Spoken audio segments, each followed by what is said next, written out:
ज्येष्ठ मंडळी, आमचे नेते सुनील तटकरे, छगन भुजबळ साहेब, हसन मुश्रीफजी, धनंजय मुंडे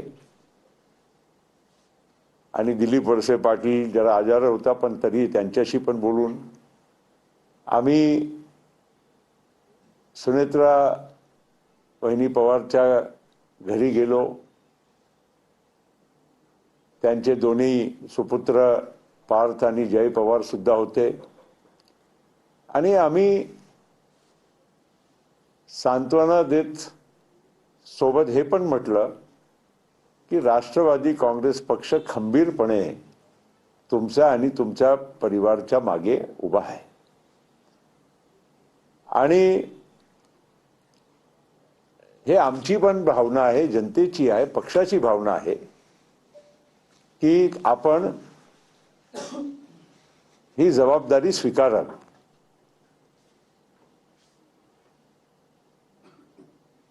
त्यांनी पण मोठापणा दाखवून ते म्हटले की दादांना कुठेही थांबवायचा पसंत नव्हता, लाईफ मस्ट गो ऑन या भावनेनी, या स्पिरिटनी तो काम करणारे व्यक्ती होते। आहे दुःख आहे, त्यांनाही दुःख, सगळ्यांना, आम्हालाही आहे, आजही आहे, महाराष्ट्राला आहे, पण त्यांनी विचार केला। आम्ही त्यांना सांगितलं की आमचा हे आग्रह आहे, आपण विचार करा आणि आम्हाला तुम्ही सांगितलं त्याप्रमाणे आम्ही पुढे जाऊ इच्छितो। आम्हाला या बाबतीचा समाधान आहे की त्यांनी आमच्या सगळ्यांच्या विनंतीला मान दिला, मुंबईला आले। 3 दिवसाच्या त्यांच्या परिवारमध्ये त्यांनी म्हटलं की आमच्या 3 दिवसाचा शोक असते। मग 4थ्या दिवशी ते आले, आम्ही त्यांची योग्य रीतीने निवड केली आणि त्यांची शपथ त्याच दिवशी झाली। आता आमच्या अंतर्गत प्रश्नांच्या बद्दल कितीतरी वादळ, उलट सुलट चर्चा, हे अजूनही मला काही समजत नाही। आम्ही आमच्या पक्षाचा नेता निवडणार की दुसरा कुठलाही व्यक्तीला निवडणार, हे आंतरिक विषय होता। दुसरी गोष्ट, आता आम्ही एक पक्ष आहोत, त्याचे 2 पार्ट आहे, नेतृत्वाचे 2 पार्ट आहे। पहिला पार्ट आहे विधिमंडळ आणि दुसरा पार्ट आहे राजकीय पक्ष। विधिमंडळाचा पार्ट संपला, आता अनेक लोकांचे विधान यायला लागले। एक केंद्रीय मंत्रीच्या चुकून नंतर त्यांनी कबूल केला की कोणी त्यांना चुकीची माहिती दिली। अनेक वेळा तुम्ही लोकही आमच्याकडे येतात रिॲक्शनसाठी, आम्हाला वस्तुस्थिती माहीत नसतानाही कधी कधी तुमची अपेक्षा असते की आम्ही काहीतरी रिॲक्ट करावं। असू शकते त्यांना कोणीतरी चुकीची माहिती दिली असेल, तर मी राष्ट्रीय कार्याध्यक्ष, मी सांगितल्याप्रमाणे पवार साहेब आणि अजितदादाच्या सोबत मी काम केलं आहे।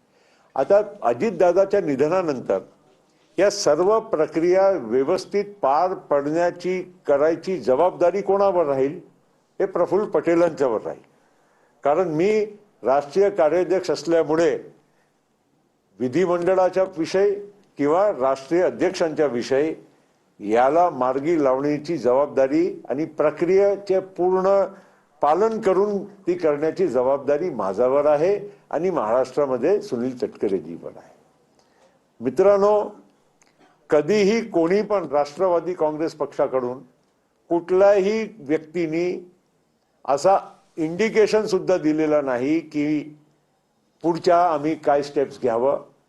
सगळ्यांच्या भावना आम्हाला समजते, तसं आम्ही सुनेत्राताईचा तिथे निर्णय केला आणि पक्षाचाही निर्णय त्याचप्रमाणे आम्ही त्याची प्रक्रिया पूर्ण करून आम्ही ते घेणार आहोत।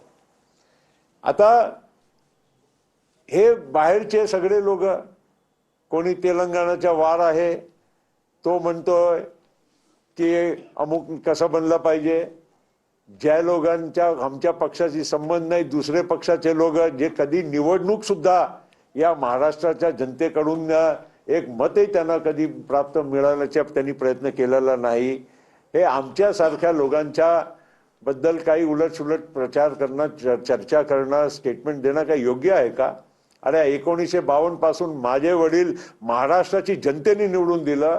मी अनेक वेळा लोकसभेमध्ये महाराष्ट्राच्या जनतेकडून निवडून गेलो आणि आमच्या बद्दल आणि आमच्या बॅकग्राऊंड बद्दल कोणी जर कॉमेंट करत असेल तर त्यांना लाज वाटायला पाहिजे की अशा गोष्टी ते करत आहे.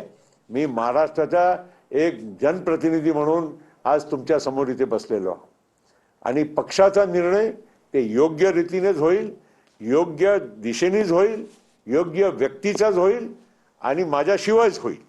आता याच्या पलीकडे मी काय म्हणावं?